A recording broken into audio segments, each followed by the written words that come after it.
પરોલી જીરાવાલા પાર્શ્વનાથ ભગવાનની સાલગીરાનો કાર્યક્રમ ભવ્યાતિ ભવ્ય રીતે ઉજવાયો।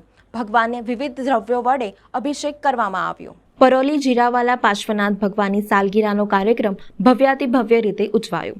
વલ્લભસુરી સમુદાયના ગચ્છાધિપતિ આચાર્ય ધર્મધુરંદર સુરી મહારાજના શિષ્ય રત્નમુનિરાજ પૂર્ણચંદ્ર વિજયજી તથા ગૌતમ વિજયજી મહારાજે નિશ્રા પ્રદાન કરી હતી। જાણીતા જૈન વિધિકાર અનિલભાઈ શાહ ખાસ મંડળી સાથે પધાર્યા હતા। જૈન અગ્રણી દીપક શાહે જણાવ્યું હતું કે ઘોઘંબા તાલુકાના પરોલી ગામ ખાતે આજે જૈન તીર્થમાં આચાર્ય જગતચંદ્ર સુરી મહારાજ નિર્મિત જીરાવાલા પાર્શ્વનાથ ભગવાનની 12મી સાલગીરા ભારે ઉત્સાહપૂર્વક ઉજવાઈ હતી। આ દેરાસર નિર્માણ કરનાર લાભાર્થી દિનેશભાઈ કોઠારી પરિવારે આજે 17 ભેદી પૂજા તથા ભગવાનના 18 અભિષેકનો કાર્યક્રમ યોજાયો હતો। પરોલી તીર્થના દિનેશભાઈ કોઠારીએ જણાવ્યું હતું કે આ અભિષેક માટે ભારતભરની પવિત્ર નદીઓના જળ તથા જૈન પ્રાચીન તીર્થની પવિત્ર માટી, ચંદન અને વિવિધ ઔષધિઓ તથા ઉચ્ચ સુગંધિત દ્રવ્યો વડે ભગવાનનો અભિષેક કરવામાં આવ્યો હતો। ભગવાનની ધજા ચડાવવાનો લાભ ખૂબ જ ઉત્તમ ગણાય તેમ જણાવી તેનું મહત્વ સમજાવતા જૈન મુનિ રાજ પૂર્ણચંદ્ર વિજયજી મહારાજે વધુમાં જણાવ્યું હતું કે જૈન શાસ્ત્રો પ્રમાણે આખી પૃથ્વી ઉપરના તમામ તીર્થની યાત્રા કરવાથી જેટલું પુણ્ય બંધાય તેટલું પુણ્ય એક દેરાસરની ધજા નવી ચડાવવાથી થાય છે। આ પ્રસંગે વલ્લભસુરી સમુદાયના ગચ્છાધિપતિ આચાર્ય ધર્મધુરંદર સુરી મહારાજે ખૂબ શુભેચ્છાઓ આપી હતી।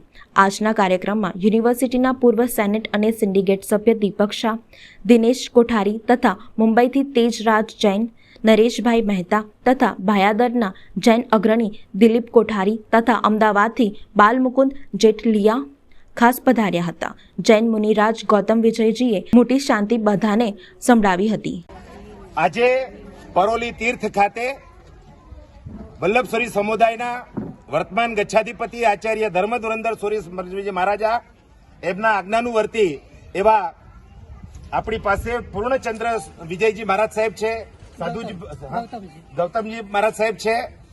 આ તીર્થ જે છે પરોલી તીર્થ એમાં અમારા દિનેશભાઈ કોઠારી એમને સ્વદ્રવ્યથી આ દેરાસર પૂજ્ય ગુરુદેવ જગતચંદ્ર સુરી મહારાજાના આશીર્વાદથી બનાવ્યું છે। આ દેરાસરની કઈ સાલગીરા છે અને ગુરુદેવ આ ધજા ચડાવવાથી શું લાભ થાય, આપણા શાસ્ત્રોમાં શું કીધું છે અમારા દર્શક મિત્રોને જણાવો।